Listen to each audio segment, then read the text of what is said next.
Olá pessoal, seja bem-vindo. Vamos aguardar o pessoal entrando aí. Bruno, Gaspareto, Júlio.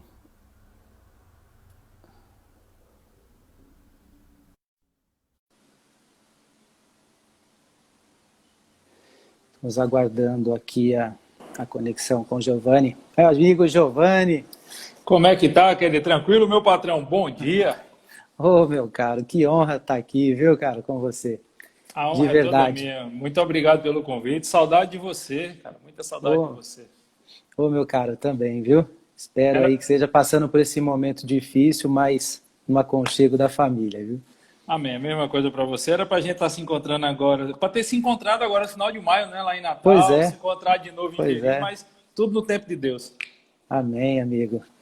Bom, amigo, então hoje o nosso propósito aí, o pessoal já está entrando. O nosso propósito, nós já vimos agora para o quarto encontro dessa live, e eu estou passando as minhas vivências, só para te atualizar também e o pessoal. Eu atuo diretamente como procurador num comitê de enfrentamento aqui. Você aí no seu estado, eu não sei como estão flexibilizando e tudo, é interessante até que você nos pontue a respeito, mas aqui no estado de São Paulo eu atuo também, dentro das minhas circunscrições, eu atuo diretamente como único procurador em um comitê de crise, um comitê de enfrentamento. Então, eu estou aspirando o problema administrativo diariamente e os problemas da administração pública de modo geral, seja problema no âmbito de licitação, ou ausência dela, ou a aplicação da Lei 13.979, que é o critério da aplicação da emergência, no caso o critério de emergencialidade à dispensa da licitação, as contratações emergenciais com organizações sociais, que foi o caso que aconteceu no Rio. E você sabe, e ninguém melhor que você, meu amigo, para poder entender que os reflexos disso tudo são reflexos penais. Então, nessa ordem, nós vimos o que aconteceu antes da pandemia, o que vem acontecendo hoje no Rio de Janeiro, não é diferente de muitos estados, né? Não é diferente de muitos estados.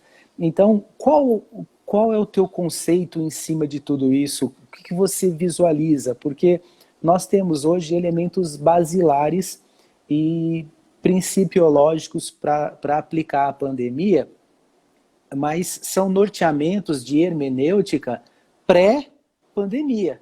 Ou seja, a gente sabia o que estava acontecendo, sabia da possibilidade de termos uma pandemia, até a própria lei de licitação trata de pandemia, mas não uma pandemia como essa.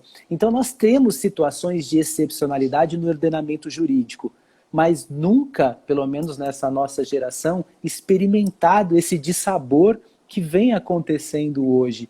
Aí, diante disso, diante de todos esses critérios, você visualiza, Giovanni, um novo norteamento, novas inserções de tipificação penal, algum acontecimento fenomênico aí no mundo jurídico? Bem-vindo, Giovanni, a palavra é tua. Valeu, amigo. Veja, eu vou pedir licença para você para responder apartadamente, porque eu acho que tem Sim, sim. dois pontos importantíssimos que você levantou. O primeiro ponto, como você bem disse, nosso ordenamento ele previa situações de pandemia, situações de calamidade, situações por sua natureza excepcionais, desde o Sim. texto constitucional até as normas administrativas, bem como as normas penais. Nós temos, por exemplo, um agravante genérico no Código, que é o crime ser praticado em estado de calamidade pública. Sim. Só que, como você bem falou, uma coisa é nós termos o termo normativo, o termo na lei. Outra coisa é você submeter essas regras normativas a um teste de fogo, que é o que a gente está passando agora. Nós Sim. estamos vivendo a guerra da nossa geração, em termos de conflitos sociais, em termos econômicos, em termos de repercussões. Eu equiparo o que nós estamos vivendo hoje, talvez até em maior medida, ao que o Brasil enfrentou durante a Segunda Guerra Mundial, lá nos anos 40 do século passado. Então, me parece que os institutos jurídicos que nós tínhamos, eles não foram pensados para uma situação tão anormal, como nós estamos vivendo, tão excepcional por natureza, mas principalmente me parece que a aplicabilidade desses institutos, a firmeza hermenêutica de fazer a interpretação da letra da lei à luz de uma realidade nova, foi o que mais falhou nesse momento. Sim. Acredito eu que, em parte, por falta de maturidade, falta de experiência, o melhor gestor não estava preparado para isso. A pessoa com mais vivência e mais experiência no serviço público, no direito, não estava preparado para isso, porque você se habitua, você se acostuma a enfrentar os desafios que são citadinos, que são cotidianos, os desafios que são excepcionais, que nunca foram enfrentados, que não têm precedentes, você tem que ir aprendendo com o decorrer do tempo, com o decorrer da própria batalha. Então, muitas coisas que aconteceram, nós temos a obrigação, até por uma questão de clareza intelectual, de reputarmos a imprevisibilidade e a impossibilidade de qualquer gestor, qualquer pessoa estar preparada para isso. Do mais alto cargo do executivo até o mais laboral do servidor de uma vara criminal, ninguém podia dizer, não, eu fui treinado para isso, eu estava preparado para isso, eu tenho precedentes para isso. Mas também nós precisamos reputar, querido, que há muita má-fé. Há muita gente que se aproveita efetivamente desse estado de anormalidade de coisas para agir com dolo. E aí nós temos inúmeros casos, o Rio de Janeiro foi um exemplo, mas hoje está tendo uma operação Parabellum, lá da Polícia Federal no Pará. Agora há pouco tempo eu vi que a Polícia Federal encontrou na casa de um servidor R$700 mil em espécie, foram apreendidos notas fiscais com quase 1.400, estava acabando de ver no jornal aqui, 1.400 vezes o valor venal de compra de um produto, ele está multiplicado por 1.400. Então existe um dolo sim nessa situação. E é uma situação que o direito penal ele vai ter que aprender a enfrentar. Aí vem a segunda resposta. Eu não acho que nós vamos ter a criação de novas normas de confronto pós-pandemia. Até porque a gente já vive um direito penal muito simbólico. Criou-se na nossa geração a ideia que o direito penal é panaceia para todos os males, é a cura de todos os males e que o direito penal ele evita o crime. Direito penal não evita crime e direito penal não é a cura para todos os males. O que eu acho que a gente vai passar não é por um processo de alteração legislativa, não é por um processo de transformação das leis penais, até porque seria meramente simbólico. Até porque, querido, se hoje for publicada uma lei penal transformando, por exemplo, o delito de peculato de um crime que hoje tem pena de 2 a 12 para um crime com pena de 20 a 30 anos e de natureza hedionda, o impacto midiático disso é muito grande. O impacto jurídico para tudo que foi feito até hoje é zero, porque a norma penal não vai retroagir. A norma penal não vai voltar ao passado, salvo para beneficiar o réu. Então, o que eu acho que nós vamos precisar é desenvolver nos próximos meses mecanismos de maior efetividade de aplicação do ordenamento jurídico penal que nós já temos. Eu não sei no âmbito administrativo, mas no âmbito penal me parece que nós já temos ferramentas penais suficientes para produzirmos a reprimenda de todos aqueles que agiram dolosamente, de todos aqueles que se aproveitaram do momento. Não sei se a eficácia dessas ferramentas efetivamente vai acontecer, porque nós estamos saindo de um direito penal dogmático, de um direito penal onde a hermenêutica era uma forma de preencher lacunas, e, ao meu sentir, nós estamos marchando para um direito penal de precedentes, para um direito penal onde vale muito mais o entendimento de tribunais do que propriamente o que está previsto na letra da lei e até a própria lógica do ordenamento jurídico. Perfeito. E, Giovanni, dentro desse conceito, você citou servidor, falou problemas com a administração pública, então a gente não pode esquecer da medida 966, né? Isso. Da sua excepcionalidade e lógico. Só me permita, foi uma das medidas, ao meu sentir, mais mal feitas desse período todo da pandemia. Sim, com todo respeito. porque aliás, é difícil ter respeito quando tem uma afronta a isso, mas raciocina com algumas premissas que eu vou falando. Eu também milito, navego um pouco no direito civil, aliás, eu tenho que estudar todas as matérias para continuar prestando os meus concursos aí, que você sabe. Mas eu experimento um pouquinho de tudo. E analisando ali pontualmente a critério da Lei de Introdução à Norma de Direito Brasileiro, ela traz ali nos critérios de hermenêutica a culpa, além do eventual erro grosseiro e o dolo. A 966 ela só tipificou ali como a gravosidade, perdoando o efeito da culpa, mas trazendo apenas o erro grosseiro e o dolo para casos daquela punição para servidores públicos. Primeiro, não era uma postura que eu esperava do governo federal, não era. É algo completamente incompatível com os próprios sistemas norteadores e hermenêuticos seja da lei de introdução, como também do próprio interpretação do Código Penal, até porque foi objeto de ADI, né? A 9666. Só que esse é o impacto que me chama um pouco a atenção. Nós vimos que o pessoal da administração pública não bastasse tudo que a Lava Jato fez no Brasil, conhecido em âmbito mundial, e como o impacto em termos financeiros que isso causou, eu vou falar só no estado de Rio de Janeiro, as imputações, veja bem, somente no estado do Rio de Janeiro, as imputações que lhe são feitas às chefes dos executivos, são não só da capital, estado ou coisas que o valham, repercutem quase o dobro do valor da Lava Jato. Multiplica isso pelo país todo.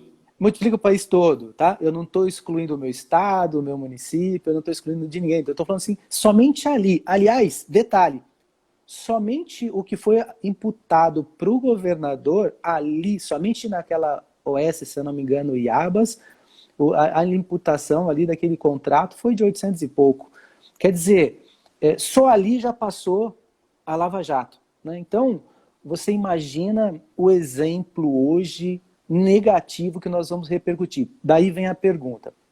Eu sei que nosso ordenamento hoje tem elemento suficiente prevendo excepcionalidades. Não temos como prever todas, mas de maneira geral, inclusive você pontuou uma delas.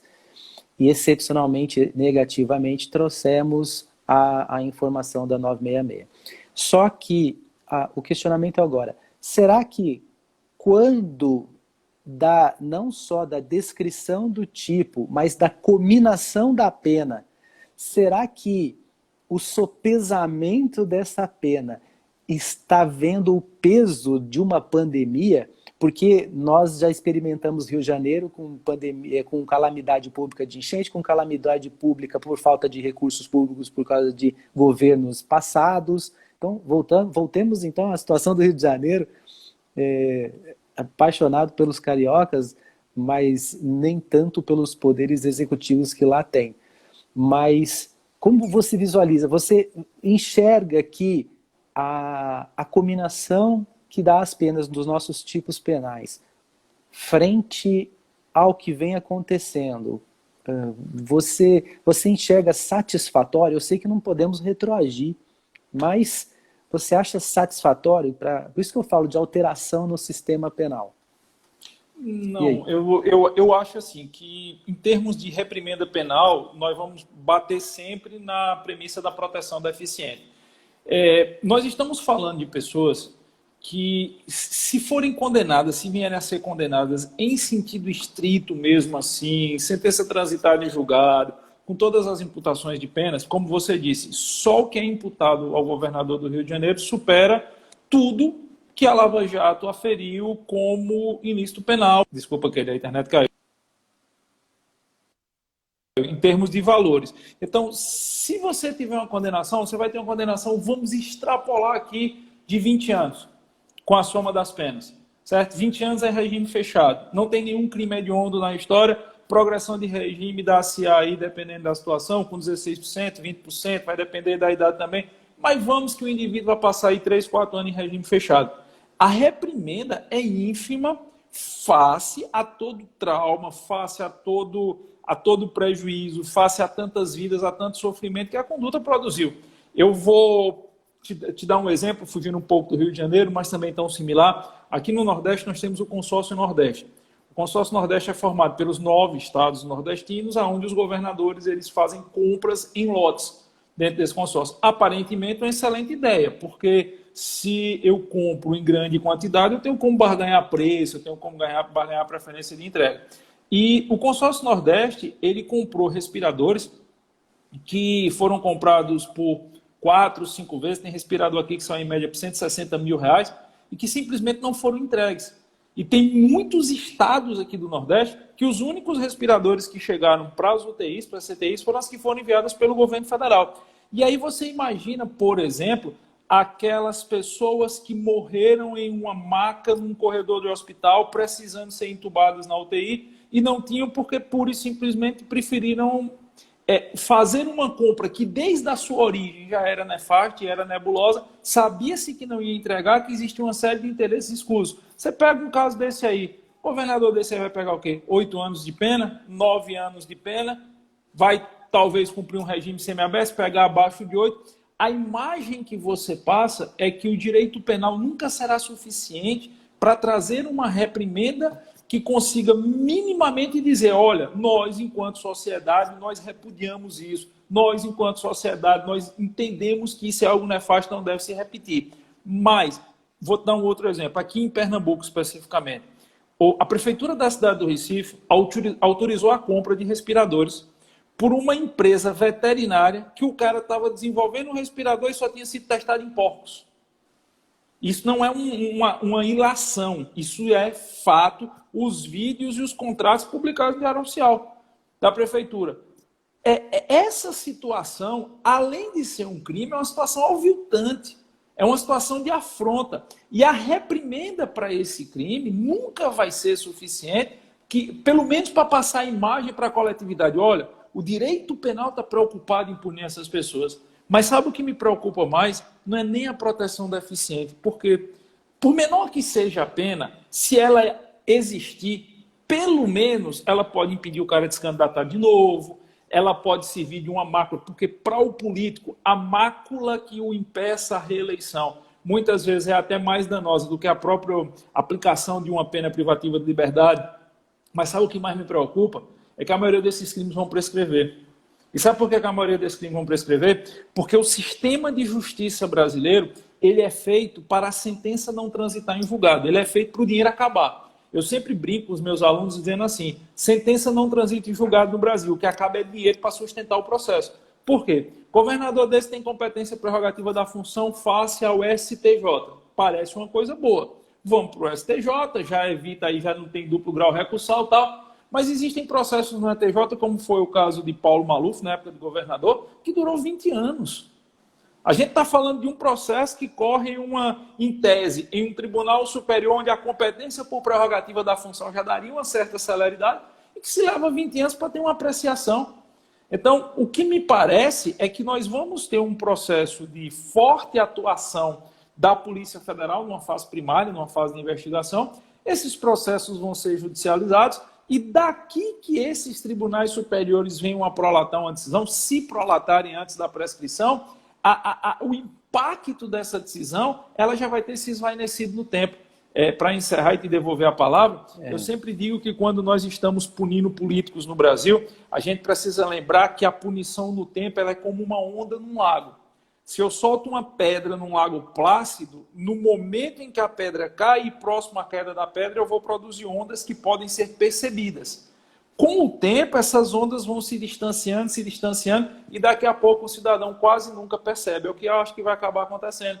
Foi o que aconteceu com a Lava Jato, foi o que aconteceu com o Mensalão. O Mensalão já marchou para isso, a Lava Jato está marchando para isso. Então, isso fere mortalmente a credibilidade do sistema de justiça, muito mais até do que a ausência de penas. Ou penas deficientes. Eu não sei no âmbito administrativo, se é assim também, amigo. Giovanni, você me convenceu no critério hermenêutico /penal, entendi e concordo plenamente. Mas aí você falando, eu fui buscando, né, alguma informação na minha mente aqui a respeito do tema.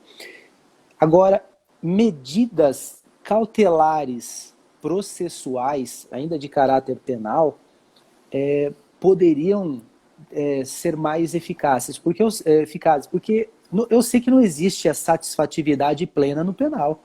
Eu vou conseguir, se conseguir, recuperação parcial de recursos, punição de quase todos, porque vai ter delação. Eu não vou ter a satisfatividade plena, jamais. No âmbito civil, essa busca, seja por ação de responsabilidade, por ato de improbidade, como também as ações de decorrentes de improbidade, elas nunca vão ser satisfativas. Elas vão ser sempre pós-acontecimento, pós-ação da federal, pós-acontecimento, pós a empresa já ter recebido seus recursos e sumido, quase do Rio de Janeiro, mais de 1.000 respiradores, comprado, por salvo engano, por uma empresa de informática, ou seja, não tem nenhuma afinidade. Mas, além disso, entregou 53 e dos 53 respiradores não eram para a Covid. Não atende a especificidade para a Covid. Ou seja, aí a gente recai numa situação. A ocasião faz o ladrão. Por que eu digo isso? Eu acredito que se a gente tivesse um sistema administrativo, legislações extravagantes aí do âmbito do direito administrativo, especificando melhor quem pode participar, tipos de empresa ou até com tempo de experiência. Eu sei que num estado de calamidade, você tem que comprar de quem tem. Se o cara tem um aparelho lá meia vida e quer vender, é o que tem para janta, vamos comprar. Eu entendo disso. Mas comprar de uma empresa que acabou de montar, essa empresa foi montada agora, tem 15, 20 dias, não tem um histórico de venda, ou também o próprio histórico que foi de flexibilização de compras, com a Lei 13.979 e com medidas aqui que estava passando na Assembleia Legislativa em São Paulo, pasme, por pessoas jurídicas, aquelas punidas pela administração pública para não poderem contratar diante de um lapso no transcorrer do tempo aí de 5 anos ou outro período, em decorrência de fraudes contra a administração pública, por reincidências específicas e gritantes, seja no âmbito penal como no âmbito do Tribunal de Contas, essas pessoas jurídicas novamente se expuseram, olha, eu tenho esse aparelho. Aí veio uma assembleia falando, ó, pelo amor de Deus, vamos colocar esse pessoal aqui também de novo na ativa para eles poderem fornecer de novo. Ou seja, ocasião faz ladrão, por que eu estou dizendo? Nós não temos mecanismos administrativos hoje limitadores, inibidores, por exemplo, ó, se você fizer ainda tem isso logo de cara. Eu não tenho medidas cautelares, eu só tenho o quê? Um parecer de um procurador, no âmbito estadual, no âmbito municipal ou da União.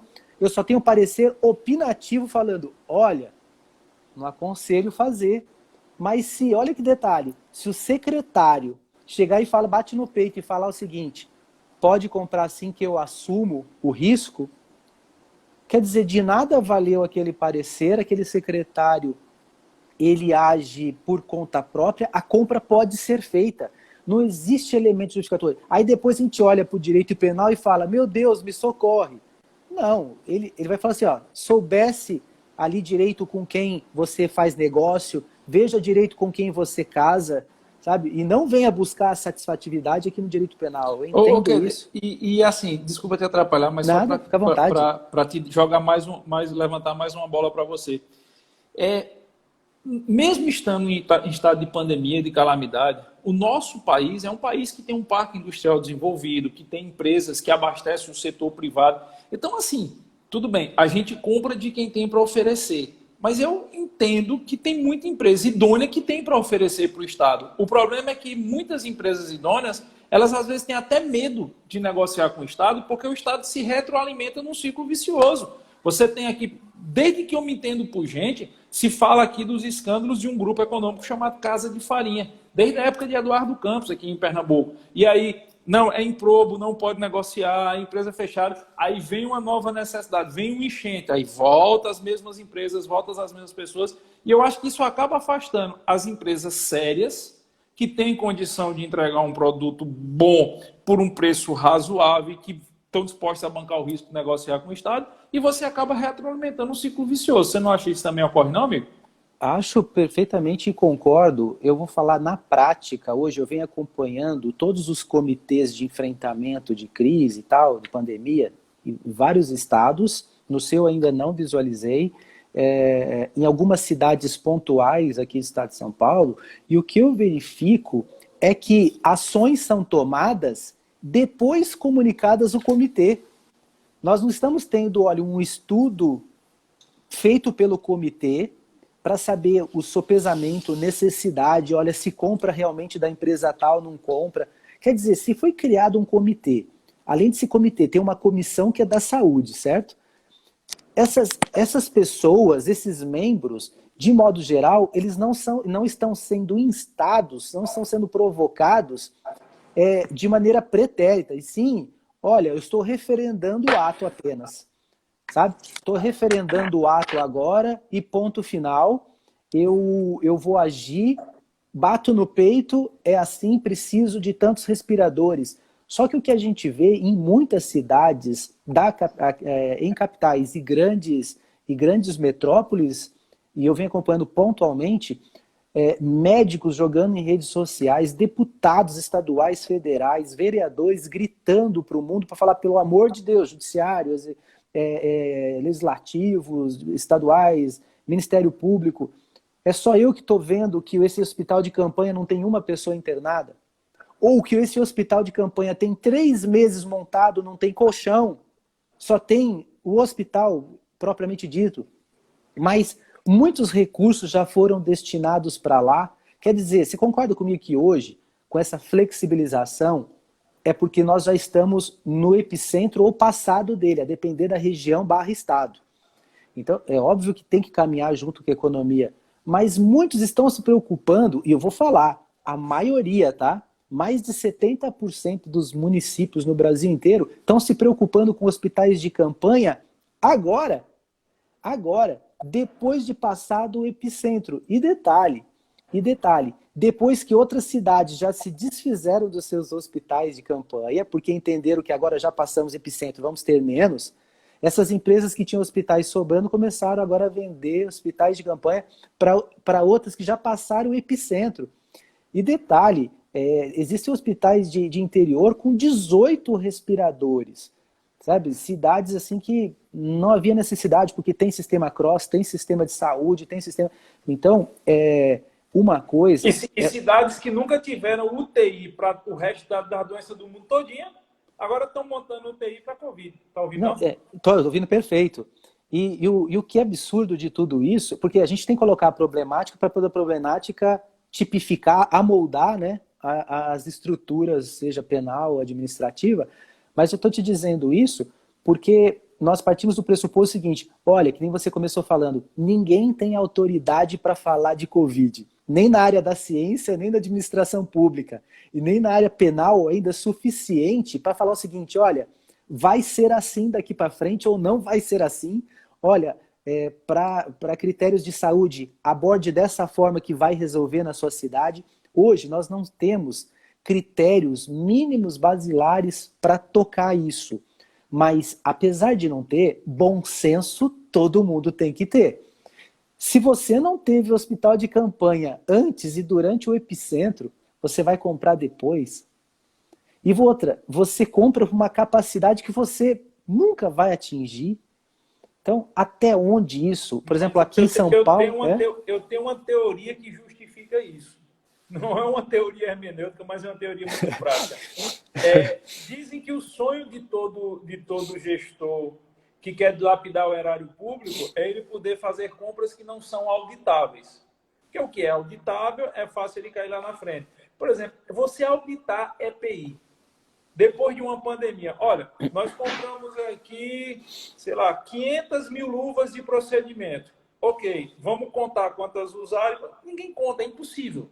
Já foi. Olha, nós gastamos aqui para levantar em 3 meses o hospital tinha um sistema de ar-condicionado, tudo pré-moldado, ok. 3 meses depois, quando a controladoria chegar lá, cadê? Não, já foi desmontado. Ele funcionou, mas foi desmontado. Então, me parece também, Keila, que essa jogada dos hospitais de campanha, essa jogada, inclusive, você deslocar, porque são estruturas pré-moldadas, parece estrutura de rodeio, tira de um canto, volta de outro, tira de um canto, volta de outro, é também porque vai dificultar muito daqui a 3, 4, 5 meses, quando a gente voltar a um estado de normalidade, qualquer tipo de auditoria sobre os gastos. A auditoria vai ser baseada em papel, mas não vai ser baseada, é diferente de uma escola. Olha, eu gastei, sei lá, 100 mil reais para fazer a reforma do banheiro da escola, o banheiro está lá.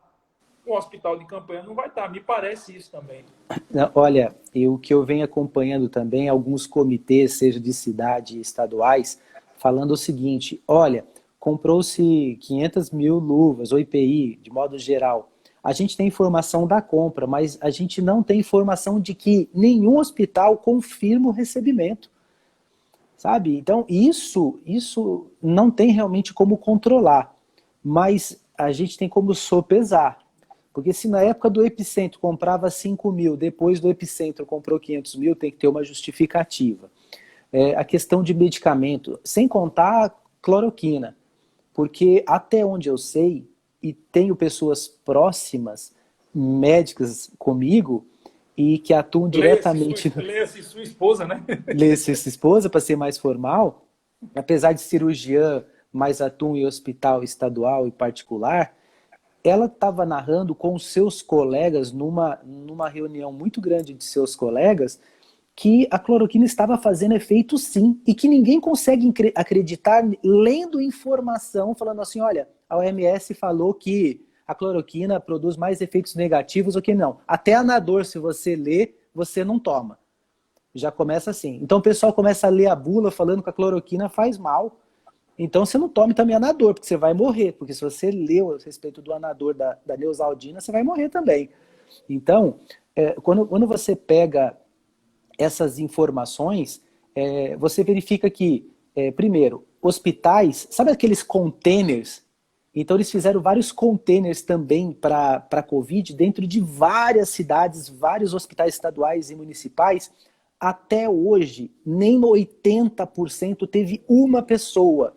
Uma pessoa. Né? Então você imagina, aqui em São Paulo, um dos maiores hospitais de campanha da América Latina. Olha o tamanho para você ter uma noção. Você imagina onde tem exposições de carros, feiras gigantescas aqui em São Paulo. Engano, né? Exatamente. Você imagina, dentro disso não tinha uma pessoa internada, não tinha... estava perfeitamente montado, mas sem respirador, sem colchão. Sem colchão. Imagine se numa imediatidade precisássemos dele. Aí eu te pergunto, mas pagando por sua montagem, pagando pelo respirador que ainda não está lá, pagando pelo colchão que ainda não está lá, porque você sabe que a alocação desses, não sei como você atua na parte da administração pública, você loca por dia. Você loca por dia uma cama, o colchão, o respirador, todos os equipamentos são locados por dia. Mas espera um pouquinho, se isso não está lá até agora, por que estamos pagando?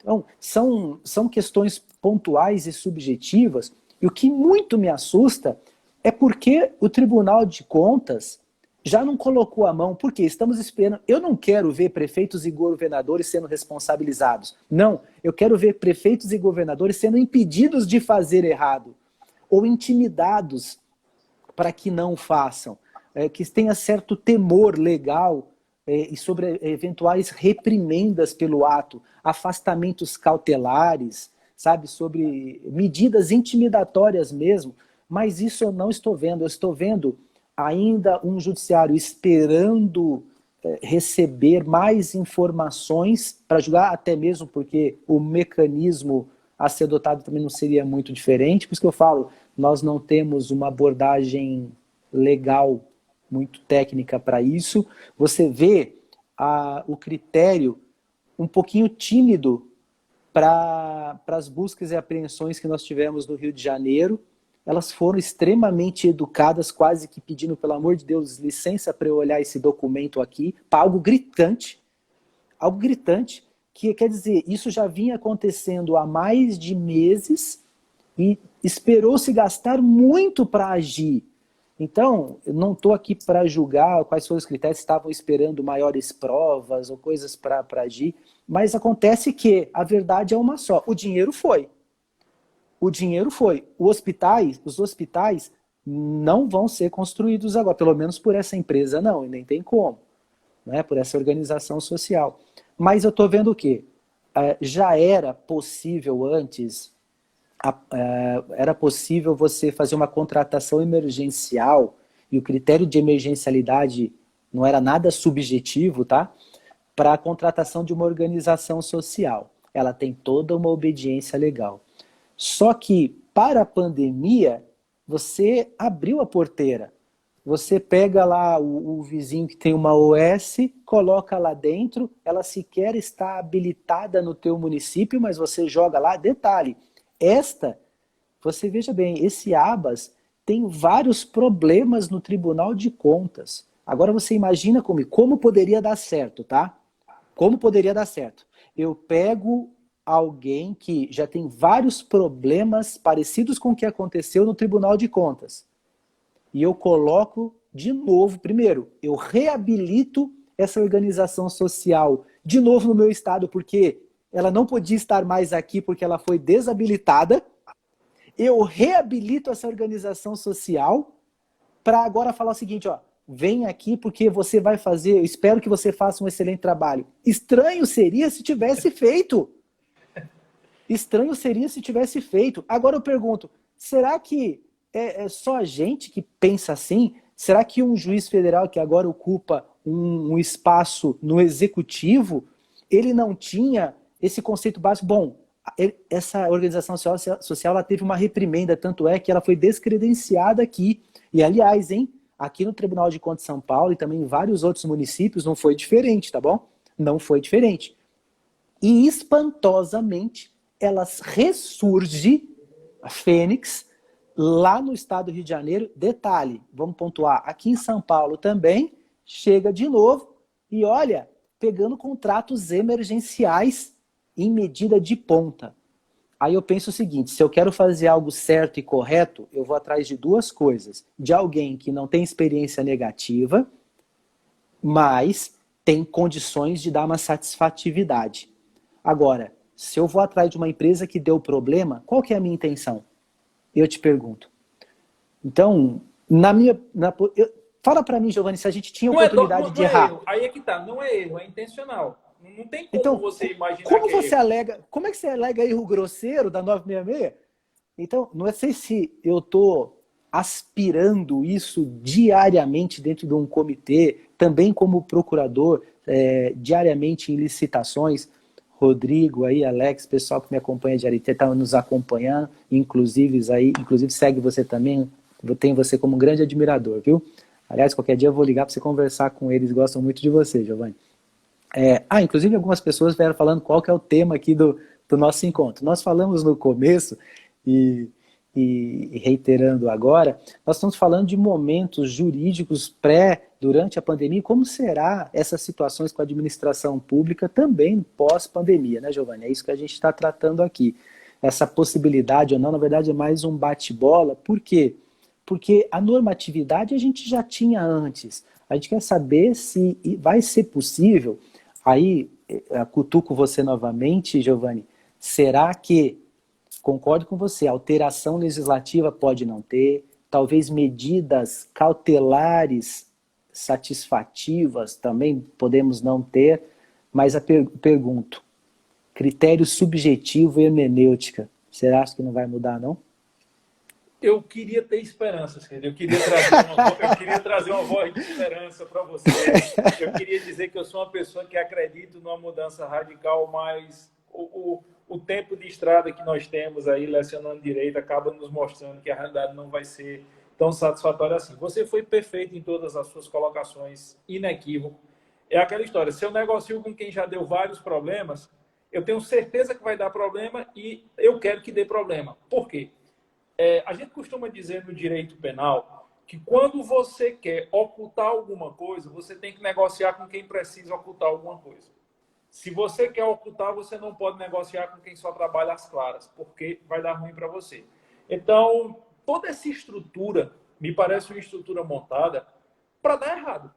Me parece uma estrutura montada para fraudar o erário. Me parece uma estrutura... Não entra na minha cabeça que um erro de R$ 1.000 passe despercebido. Um erro de 800 milhões não é erro. Não existe. No serviço público, você não paga uma nota de empenho de R$ 5.000 sem o secretário da prefeitura saber. Como é que você vai pagar 800 milhões no governo do estado? O dinheiro saiu da conta. Você, pessoas físicas, nós não conseguimos fazer movimentações superiores a R$ 10.000 no banco sem o gerente mandar remota. Como é que se faz movimentações desse tamanho? Então, assim, me parece efetivamente intencional. Eu só queria fazer uma parte. Como intencional foi a questão da hidroxicloroquina, na minha opinião, porque a hidroxicloroquina poderia ter acelerado a volta à normalidade, o que é ruim para os negócios desses grupos. Eu te digo isso, eu não sou médico, também sou casado com um profissional da área de saúde, mas minha mulher é dentista, mas eu tenho um amigo meu de longa data, amigo meu que a gente foi criado junto lá no CRAD, ele foi fazer medicina, eu fui fazer direito, e ele trabalha num hospital em São Paulo. Vou citar o nome por uma questão de ética, mas ele trabalha numa rede que atende preferencialmente idosos. É um plano de saúde que atende preferencialmente idosos em São Paulo. E ele é da UTI. Ele trabalha, toda a vida dele foi na UTI. E ele estava me relatando, da última vez que a gente conversou, assim, como o protocolo da hidroxicloroquina fez diferença no tratamento de grupos de risco. Como assim? Conseguiu impedir que aquelas pessoas que estavam no grupo de risco sequer adentrassem a internação. Não estou nem falando de intubação. Verdade. Então, assim, você quando vê todo esse movimento de contraposição, até de judicialização, a mecanismos que são mais simples, que são mais fáceis de serem implantados e que não tem essa complexidade e, por consequência, não vão gerar essa possibilidade de desvio. Quando você vê as pessoas refratarem tanto, você já liga sinal de alerta. Porra, então os caras querem que dê errado, os caras querem que demore, os caras querem que estirem. E por que é que eu não acho que nós vamos ter uma efetividade de reprimenda no futuro próximo ou longínquo? Porque a gente vai depender do judiciário. Tudo isso vai terminar no STF. E aí, com todo o respeito que eu tenho à corte, mas eu sou um crítico das posturas que vêm sendo adotadas pelo STF, eu sou um crítico do ativismo do STF, e me parece que o STF ele ainda está muito permeado de valores que não são só valores jurídicos, são valores políticos e valores políticos ligados a grupos que historicamente vêm repetindo isso. Se você pegar a composição da corte, isso é apenas um fato, um dado histórico. E dado não tem coloração política. Nós temos 11 ministros. Dos 11 ministros da corte, 7, salvo melhor juízo, eles foram indicados nos últimos 16 anos do governo de um grupo político que antecedeu o atual grupo político que está no poder. Os 2 governos de Lula e os governos da Dilma. E quando você vai olhar julgados semelhantes, situações semelhantes, do mensalão, do petrolão, até mesmo dos escândalos dos anões do orçamento para retroceder mais, e quando você vê toda a postura da corte, a postura sempre é leniência. Eu vejo pelo contrário, eu vejo que o Supremo atrapalhou mais do que ajudou o efetivo combate à pandemia, atrapalhou mais do que ajudou na minha percepção. É uma possibilidade de retomada a um estado de normalidade das coisas, e vai ser esse mesmo Supremo que vai apreciar os casos do Rio, São Paulo, do Pará, de Pernambuco, enfim, mesmo que os processos dos governadores comecem no STJ, isso vai acabar no STF.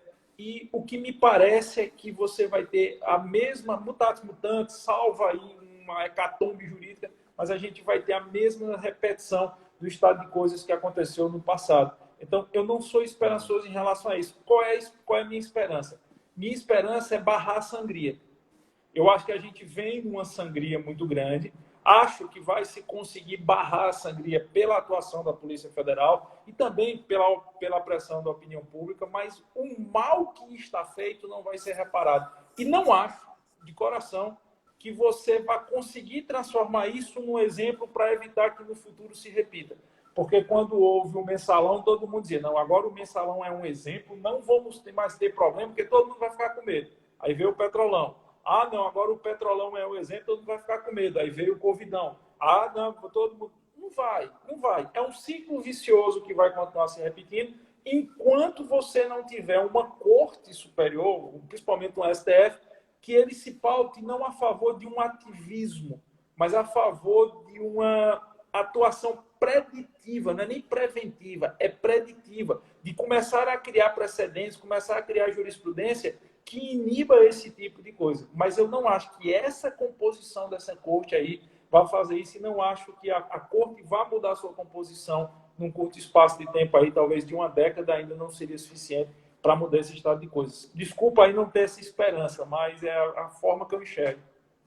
A quem interessa um judiciário eficaz? A quem interessa um remédio eficaz? Então, a Organização Mundial de Saúde chega e fala que a cloroquina não produz efeitos, inclusive ela lê a bula da parte negativa das contraindicações e coisas mais. Só que nós vimos em alguns municípios aqui de São Paulo, Giovanni, que eles não quiseram comprar respiradores e apostaram na cloroquina e no kit azitromicina. Custa pagando caro, tá?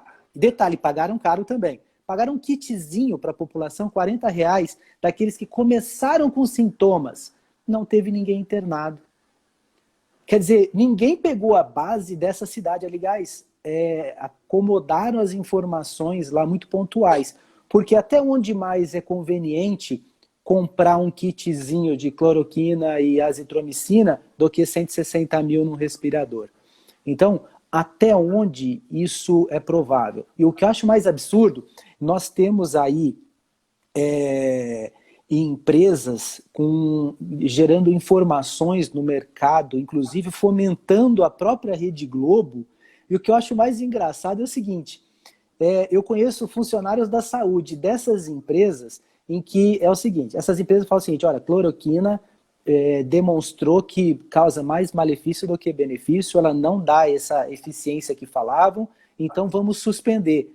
Gozado que mesmo essas empresas que fomentam de razões e justificativas a Rede Globo, elas, quando seus profissionais ainda hoje estão pegando Covid, eles ministram cloroquina para aqueles seus funcionários, para eles ficarem bons logo, para eles não ficarem sem funcionários, pagando para ficar em casa. Olha que coisa interessante, olha que coisa comovente. Você pega hospitais aqui, que inclusive muitos deles frequentados por chefes de executivos aí imponentes, que chegam e fomentam a Rede Globo, seus diretores, falando, olha, a cloroquina não faz efeito. Mais detalhe, profissionais da área da saúde são obrigados a indicar cloroquina para os profissionais da saúde daquele hospital, daquela agência reguladora, daquele ato, para que os seus profissionais daquela área melhorem rápido. Nossa, mas é que a gente tem que entender que tudo é um sistema, porque, veja, para que esse sistema de corrupção, e do que para mim vai ser o maior escândalo de corrupção da história do Brasil, vai ser esse agora, para que ele funcione, eu preciso ter uma população amedrontada, eu preciso ter uma população dentro de casa e eu preciso garantir que essa população não vá para a rua protestar contra esses governadores. E o medo é um cárcere. O medo é uma gaiola que você não percebe que está dentro dela. Então, faz parte de uma lógica do sistema. Vamos tocar o terror. Cara, é assim, eu não vou mentir para você. Quando começou a pandemia, minha esposa, de manhã, ela ligava sempre na Globo. Tinha um programa da Globo, eu não vou lembrar agora o nome, Covid-19, alguma coisa assim, no lugar da Fátima Bernardes. Eu aguentei 3 dias. No 4º dia eu disse, amor, parou, não tem mais, a gente não assiste mais isso aí. Você aguentou bora muito. ver o Netflix, a gente vai se informar, tem muita coisa boa para a gente se informar, bora ler, ver sites internacionais. Ela concordou. Por quê? Porque é uma narrativa de terror. Mas é uma narrativa de terror por um motivo muito simples. Eu preciso garantir que a população esteja com medo, porque se você está com medo, você aceita qualquer coisa. Eu tenho medo de tomar cloroquina. Ok, então eu não vou pedir para tomar e eu não vou dar uma forma de solucionar mais rápido o problema, porque eu estou com medo. Não me parece nada que não seja coordenado, cara. Eu acho que é algo extremamente coordenado. Eu sou predisposto a duvidar da bondade de grandes grupos econômicos. Eu não acho que existe essa vocação samaritana em grandes grupos econômicos, principalmente em grandes grupos de mídia, como é o caso da Rede Globo, que está desesperada porque perderam a grande força. Qual é a grande força? O monopólio da novidade. Hoje, o que passa no Jornal Nacional, a gente leu 10 horas da manhã no Twitter, né? Exatamente. O que passa no Fantástico, você não aguenta mais nem de ouvir falar no Instagram. Então, esses grupos, eles precisam buscar outras formas de financiamento e me parece razoável que eles trabalhem a favor desses grupos. Outra coisa pontual para a gente finalizar o assunto, que eu já estou tomando bastante seu precioso tempo. Não, apesar de estar gostando, está me dando o privilégio de conversar com você. E eu estou gostando muito aqui. Inclusive, nós temos bastante... Deixa eu fazer uma parte aqui para quem é meu aluno que não conhece o Keider. Eu já disse isso em várias palestras, em todo canto eu digo. O Keider é o cara mais inteligente que eu conheço. Não existe uma pessoa que seja mais inteligente do que ele e é um dos caras mais humildes que eu conheço. E para quem não sabe, essa pessoa que eu estou tendo a honra e o privilégio de falar, eu perdi a conta. Eu parei em 41. Quantos concursos tu já passou? Não, foi 37. 37. 37. Pronto, ele passou em 37 concursos. A gente se encontra 2 vezes por ano. Eu quero, então, o que agora? Não, eu sou magistrado, mas acabei de passar para procurador, aí desiste de ser procurador, aí vira delegado, aí volta a ser procurador. Não. Eu acho que é o grande exemplo de intelectualidade do meu amigo. Que isso, meu querido. Que isso. Eu que tenho o maior prazer aí de ter amizade com essa sumidade jurídica que você é e a simplicidade que você trata o tema, entendeu? Se eu fosse mulher, te dava um beijo na boca. Meu querido, para a gente finalizar esse tema aqui, nos bastidores eu falei com você daquela decisão do Paulo Fachin, STF, botando a mão no Rio de Janeiro, não que não precisasse, botando a mão no Rio de Janeiro para que a polícia não faça operação nos morros, lembra? O que você vê isso, essa interferência do STF? Você acha que o Estado e o próprio município não sabem melhor do que o próprio STF sobre possibilidade ou não de operação policial? Eu acho que foi uma das decisões mais teratológicas que o STF tomou na sua história. Acho que, com todo respeito ao excelentíssimo senhor ministro Fachin, mas ele não entende nada de operação policial. Se ele entendesse, ele não tomaria uma decisão dessa. E acho que você cria um problema imediato e abre um precedente perigoso. Qual é o problema imediato? A não presença da autoridade policial constante no morro vai dar tempo para reforçar a guerrilha do tráfico. O Rio de Janeiro vive uma guerra urbana. Todos os elementos caracterizadores de uma guerra você encontra no estado do Rio de Janeiro, em várias áreas de conflito. Então, essa ausência da presença do Estado dá tempo para todos aqueles que estão em luta contra o Estado se organizarem ou se reorganizarem ou ampliar suas forças. O Fachin proibiu a subida no morro na sexta. No domingo, o famoso baile da gaiola de Vila Isabel contou com quase 60 mil pessoas. Já vai começar a concorrência agora, porque o baile de Castelo das Pedras, que é de uma outra facção criminosa, está dizendo que quer botar 100 mil pessoas no final de semana. Isso me lembra muito na época do governo de Brizola, que o Brizola disse que a polícia não subiu o morro. E uma determinada facção criminosa, que não era estabelecida no Rio de Janeiro, se aproveitou disso e dominou quase um quarto da cidade. E isso vai criar um grande precedente, porque, como a gente estava conversando em off, calamidade não é uma novidade, essa frase é sua, né? Não é uma eventualidade no Rio de Janeiro. Quase todo ano tem uma calamidade no Rio de Janeiro. Daqui a pouco a polícia não vai subir mais no morro no Rio de Janeiro. Então eu acho assim, de um absurdo e de um desserviço à segurança pública do Rio de Janeiro sem tamanho, amigo. Sem contar, além do estado de calamidade, sem contar o interesse da União na intervenção do Estado, que já antes a gente tinha só como... Quando a gente dava aula, nessa parte a gente vai falar assim, olha, a União pode intervir no Estado, o Estado no município. Quer dizer, a gente tinha isso como exemplo, né? A gente não tinha aplicabilidade fática. E hoje o nosso exemplo é o Estado do Rio de Janeiro e não é a primeira vez. Não é a primeira vez que tentam e continuam tentando a união no Estado e município, e ainda recentemente, ainda a questão de Petrobras e Hort, tudo, a intenção da União diretamente interferir e intervir no município, que é constitucionalmente impossível, improvável. Né? Então, olha para você ver, e mais uma vez no Estado, né, do Rio de Janeiro. Isso um estado muito complicado triste. Por essência. Se ninguém mexer mais nele, ele já tem problema para 100 anos, né? Sem dúvida, não só os servidores, eu estive lá, na época estava tendo uma rebelião da polícia de todas as ordens, polícia brigando com polícia, ladrão brigando com polícia, todo mundo brigando com servidores, porque ninguém recebia, mas tinha a obrigação de continuar o serviço, tinha que dar satisfatividade, não tinha expectativa de receber, tudo por causa de governos passados, seja estadual e municipal. Quer dizer, o povo sofre muito. É um povo que de todas as classes, ali ninguém escapa, viu, Giovanni? Ninguém escapa dos impropérios que vem acontecendo com o Estado e com o município. Nós temos aí exemplos do judiciário, executivo, legislativo, seja âmbito estadual ou federal. Nós temos estados de calamidade pública esta, nem estamos falando de pandemia, certo? seja de enchente, seja de problema com o judiciário, seja falta de recurso, seja agora que não tem mais royalty. São diversas calamidades públicas que nós temos para o Estado, além das intervenções federal, estadual e estadual municipal. Quer dizer, né,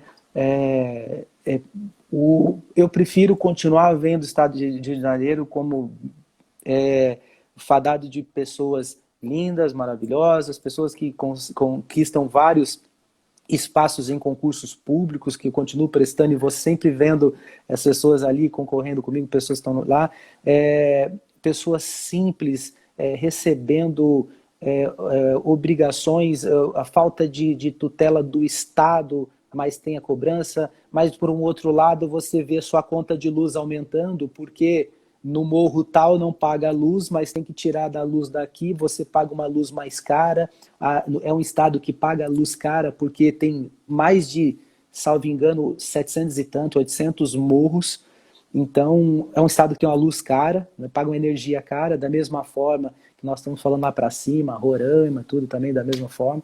Então, hoje nós vivemos aí um caos na administração, de que nós vamos ter outras lives falando não só de pandemia, mas de administração pública, e eu vi que você é uma pessoa ideal para continuar com a gente aí, Giovanni, você tendo mais tempo para participar, e passa alguma informação para o pessoal aqui, para a gente trazer mais umas definições, e a gente poder finalizar, que nós estamos chegando a quase 1 hora.